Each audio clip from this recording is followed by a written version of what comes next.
Hello and welcome to Dialogue. We are down to just a few days before US President Trump's self-imposed 10-day deadline for Moscow to end the conflict with Ukraine arrives. But there are still no signs of a ceasefire despite US threats of further sanctions on Russia.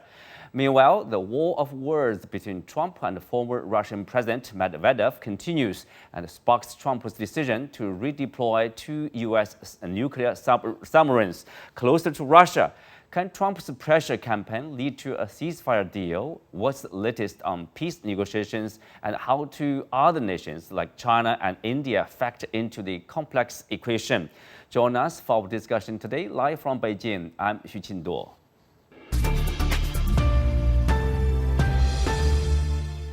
Joining me today, Ruslan Bortnik, Director of the Ukrainian Institute of Politics, Dr. Anatol Lieven, Director of the Eurasia Program at the Quincy Institute for Responsible Statecraft, and Anton Fedyashin, Associate Professor with American University. Welcome to Dialogue. Anatol, let me start with this ultimatum, Trump threatened.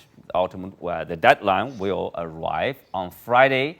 Otherwise, if there's no ceasefire, there will be, sanctions on Russia and the nations doing business with Russia, like China, India, etc. First of all, how do you look at this ultimatum as deadline? Is Trump getting frustrated and impatient with the conflict? Trump is certainly getting very impatient with the conflict and with Putin. He was hoping for an early diplomatic win. An easy win, but I think he doesn't actually understand the dynamics of the conflict.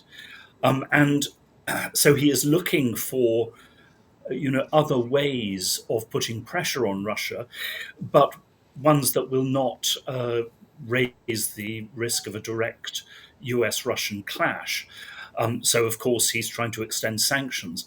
But whether this will really have much effect is a very different question, because after all, very intense sanctions so far have not succeeded in crippling the Russian economy or ending the war. And it's not at all easy to see why these ones should, especially since the main countries that are buying Russian energy, India and China, have already made it absolutely clear that they will continue to do so, irrespective of US sanctions. Ruslan, seeing this development from Kiev, do you think there's high hope that Trump somehow will fix this problem this time around? We don't have special expectations on this new policy of Trump, and it looks like this new policy is covering that decline of American presence, if we are talking about the military or financial aid, which United States spread it on Ukraine previous years. So it's more than it's like than a posture, not a position for nowadays. But in general, Ukraine partly satisfied with these growing tensions between Trump and Putin, between new administration in United States and Kremlin, because this new and this growing increasing of tensions means that Trump will decrease the pressure toward Ukraine, toward Ukrainian government. Well, Anton, there's, as we said, there's a dispute on social media between former Russian President Medvedev. Basically, he sees the ultimatum as a game with Russia. Any threat, each new ultimatum is a threat and a step towards war, not between Russia and Ukraine, but with his own country. So, of course, Trump rebuted that with warning him of what his words, and later he ordered the redeployment of two U.S. nuclear submarines closer to Russia. How do you look at this development? I look at it as a form of infotainment, one with a dangerous aspect to it, but all of this is done for the sake of media performance, first and foremost by Dmitry Medvedev, who doesn't have much influence in the Russian government today, and also by Donald Trump, except that Donald Trump comes off as the losing side here because it's the president of the United States who is really sort of coming down to the level of one of the higher, but not the highest Russian bureaucrats. So this is all for show. We've, of course, all read about the submarines. I don't think, maybe it is a discovery for Donald Trump that there are American nuclear submarines who are constantly moving through the world ocean, and they are prepared to strike Russia in the event that there, for some reason, should be a nuclear war. Whether they're closer to Russia or further from Russia. And by the way, notice that there have been absolutely no specifics about what this means, what side, what ocean they're in, how close they are. None of that really matters, except to really raise the degree of tension, which I think Donald Trump is trying to do, in the desperate hope that this will somehow influence the Kremlin to make some kind of compromise on Ukraine. I don't think it's going to have anything of the sort, but it certainly does produce a lot of breathless articles and breathless reports. But ultimately, it's what happens on the battlefields of Ukraine that will ultimately decide the future of this conflict. And so far, unfortunately for Ukrainians, things are not going well at all. Well, Anatol, Trump also announced this U.S. Special Envoy, Steve Witkoff, is due to travel to Russia. Media has said that he's arriving in Russia Wednesday, just ahead of this deadline, which falls on Friday. Any, substantial deal could, that will be reached between the two sides, or, what's your expectation? Well, it depends what proposals Witkoff takes with him, because so far the Trump administration has not actually set out its terms for a deal, its proposed terms. I mean, it has excluded Ukrainian NATO membership, and it has called for an immediate ceasefire, which the Russians will not grant because, after all, they are advancing, and this is their main means of leverage against Ukraine. So to move towards an actual peace settlement, the Trump administration will have to draw up its own terms. And we don't know whether Witkoff is taking such terms to Moscow or not. But the fact that he's going is obviously a sign that Trump still does want a peace settlement and thinks that a peace settlement is possible. And as for this, supposedly moving the nuclear submarines, I read that above all as an attempt to impress US domestic opinion and the US media and Congress with Trump's toughness. In a way, this is becoming rather a characteristic Trump maneuver. He does something apparently very, very tough, and then he tries to negotiate. So I wouldn't take this latest nuclear scare very seriously. And also the fact, Anto, Witkoff visiting Moscow just like a day or 2 days ahead of the deadline. I mean, how is it possible to produce a substantial agreement with such a short period of time? It's not possible to produce a substantial agreement, but if Witkoff is prepared, if he is going with some concrete points, and if the Russians are prepared to respond by modifying their more extreme demands, then it is possible that, well, at the very least, this deadline for the new sanctions could be extended, particularly because they have caused a really bad reaction in India. And of course, India is a very important partner for the US in Asia. But Indians, I mean, even Indians who are anxious for a partnership with the US, absolutely hate being bullied and dictated to by America or anyone else. And so I think I think Trump would actually also be glad of a way out of this new sanctions threat. Anton, given what Anatol said, it seems Trump on one hand pressuring Russia, on the other hand, of course, pressuring India, China, purchasing oil and gas from Russia. Saying the latest threat is about more substantial tariff on India goods and on the basis of 25% already imposed.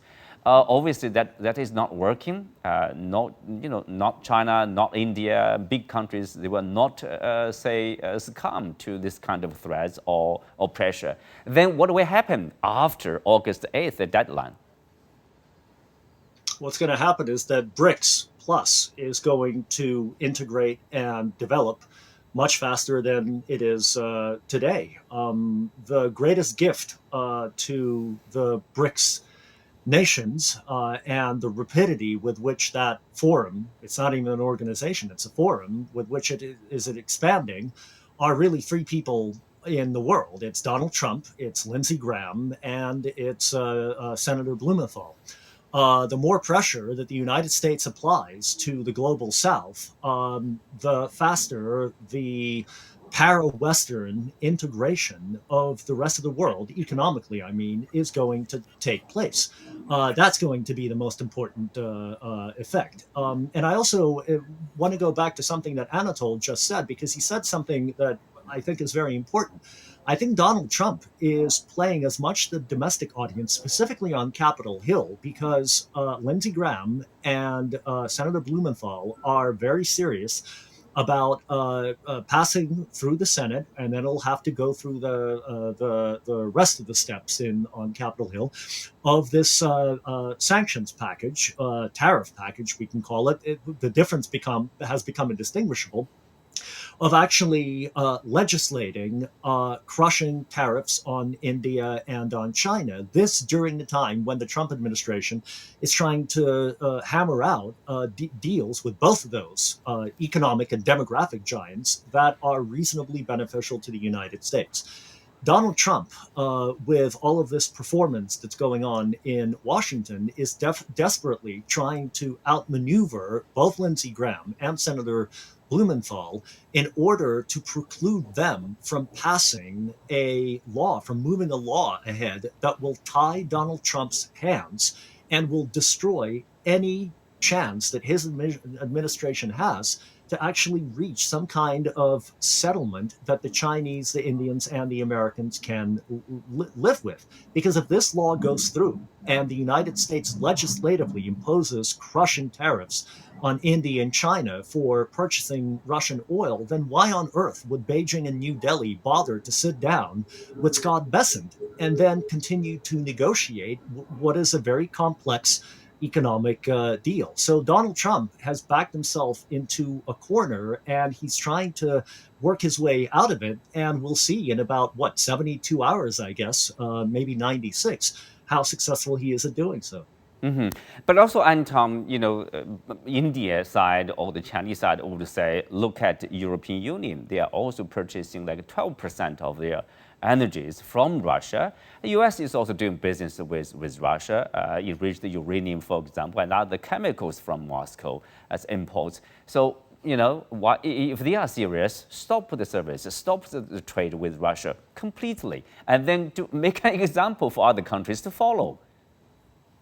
They're not doing that. Of course, and this, absolutely they're not doing that, because listen, great powers never play fair, and they never apply their ideology equally. We've got the most recent example of this is the past 30 years. We have the Cold War. The Soviets did the same thing. The Americans did the same thing. This is nothing new for people who bother to read books and actually study history. There are double standards all over the place. And this brings me back to what I started my previous answer with, which is that the greatest gift to BRICS and its further integration is when the United States decides to impose tariffs, let's say if it happens, on India and China, and then makes exceptions for itself and the Europeans and the Turks, members of NATO, who are buying enormous amounts of Russian gas and oil.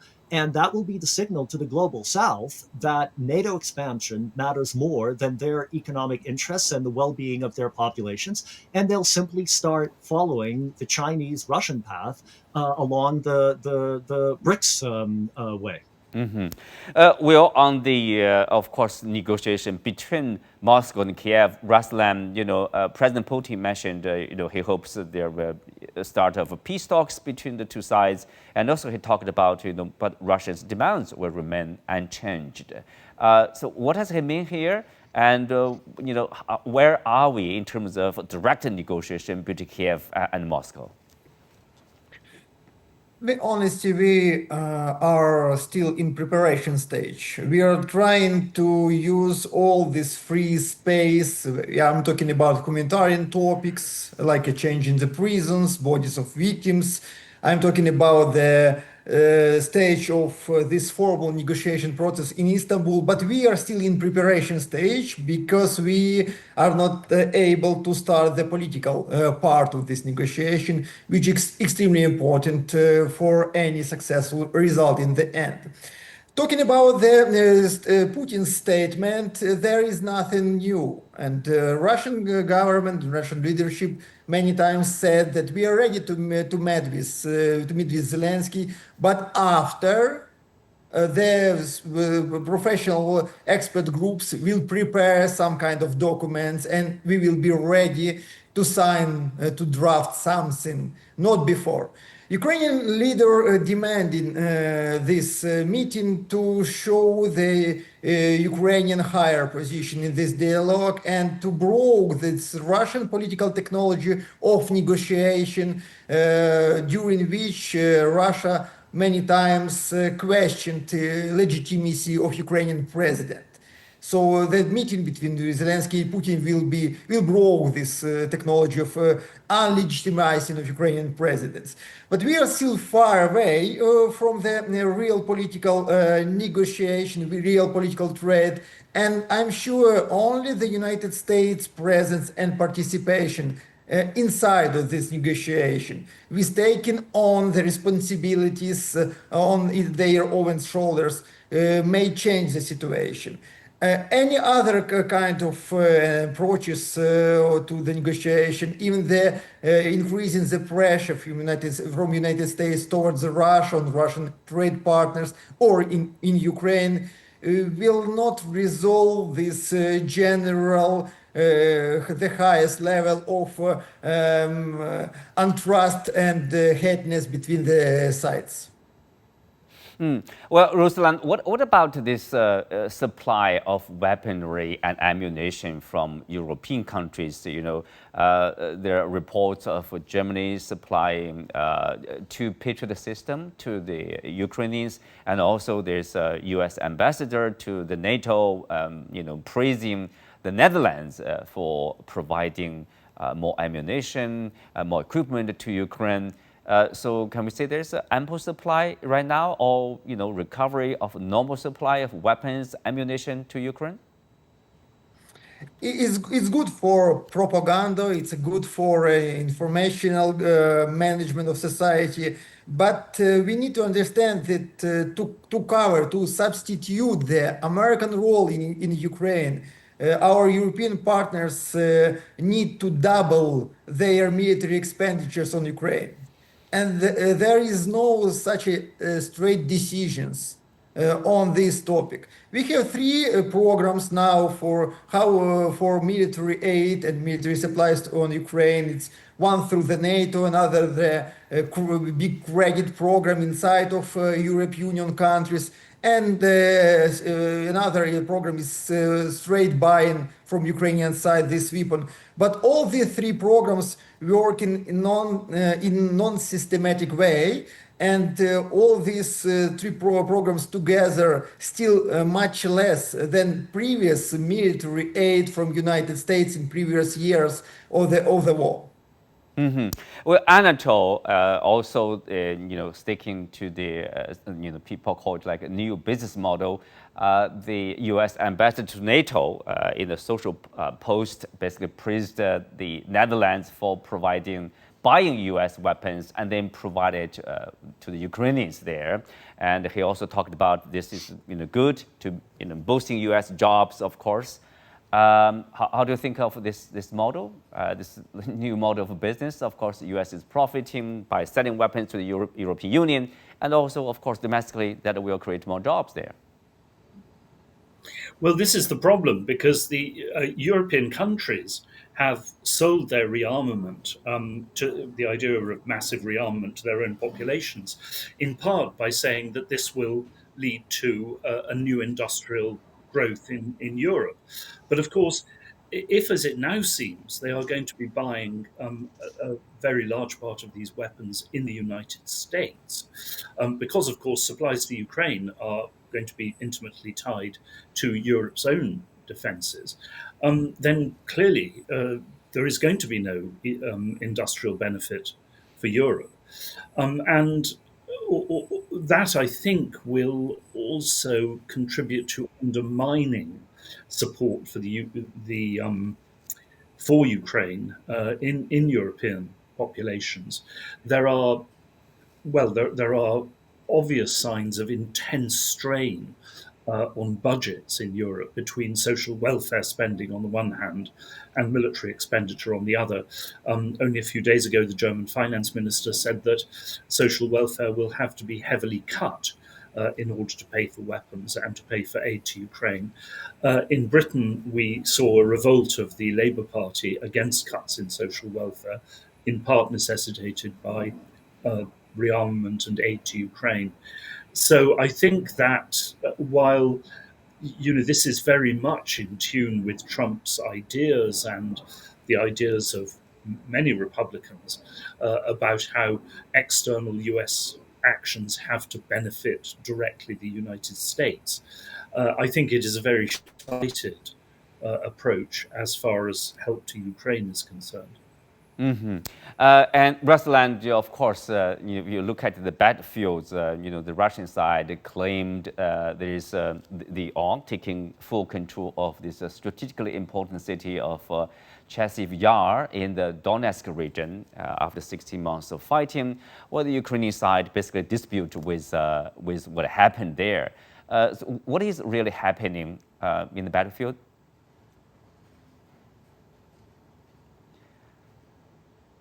Ruslan, yeah, please. Okay, thank you. We still have very tough fighting and existential war in the battlefield with this slow Russian move inside of Ukrainian territories.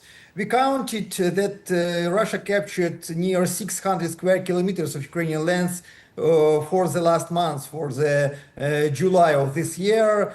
So it's big, of course, but at the same time, there is no any strategic change or strategic break in the battlefield. We're still in existential stage of the war of attrition in this moment. And of course, these Russian claims on Ukrainian new cities, new villages, these claims making a very bad informational environment around Ukraine, but it is still not very resolution for the conflict. There is still no military resolution for and decision for this conflict, and I'm sure that this year, from military side, will not be very important for the finding of new balance between Ukraine and Russia and for the ending of the war. Maybe in 2028 or 2029, Russian advantage over Ukraine could make a significant influence on the battlefield, but not now, not the nearest time.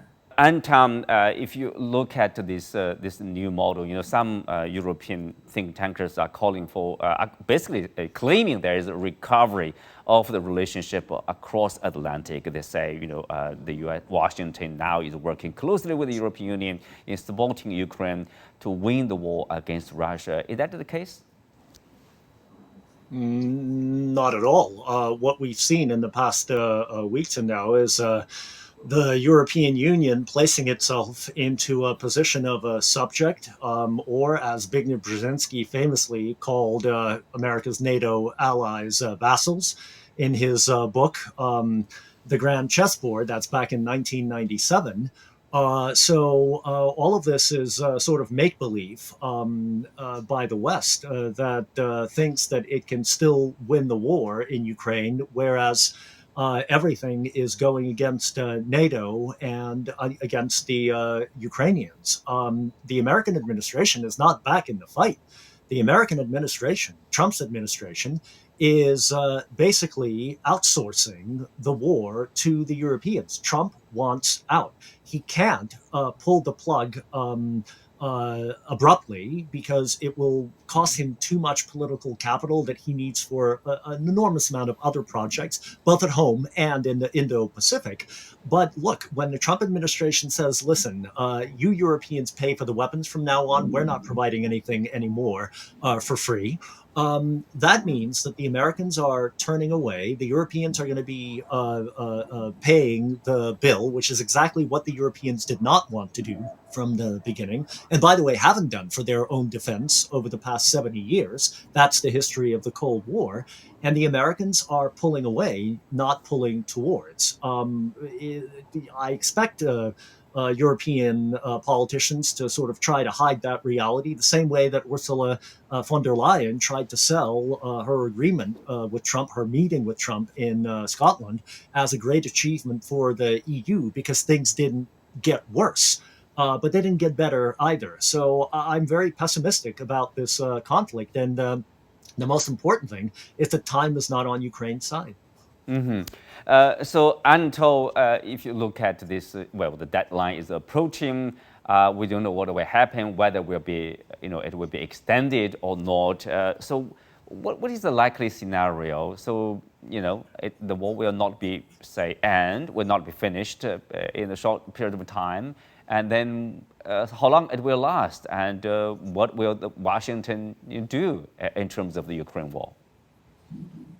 Well, at that point, I mean, if there is no peace settlement, then obviously matters will be decided on the battlefield, and what will happen on the battlefield is very unclear, because on the one hand, the Ukrainian army is outnumbered; it is clearly very tired. But on the other hand, contemporary weaponry gives huge advantages to the defenses, and Russia's advances so far have been very, very slow. So we just don't know. There could be a sudden Ukrainian collapse, or this war could go on and on for a very long time. I mean, eventually it will end in some sort of settlement, but when that will be, I don't know. I think that one thing is certain is that US aid, however, over time will inevitably diminish. And therefore the question is whether, in fact, the Europeans will be able to substitute for it. And that, to me, is extremely unclear. A good question, whether the Europeans will, be able to continue to supply weapons, of course, buy the U.S. weapons and supply the Ukrainians, the weapons there. How long can they continue? Well, I mean, they can continue indefinitely. Europe has the resources to do that. There is a problem in some categories, including most notably air defenses, with whether the United States can actually produce enough of these weapons while also supplying its own forces, supplying Taiwan, supplying Israel. So that's a question. But as far as the financial capabilities of Europe are concerned, it's really a question of whether European electorates have that will on paying. Thank you, Anatol. With that, we come to the end of today's show. Many thanks to our guests. You can also watch us on the CGTN app on YouTube. Thank you for being with us. I'm Xu Jinduo. See you next time.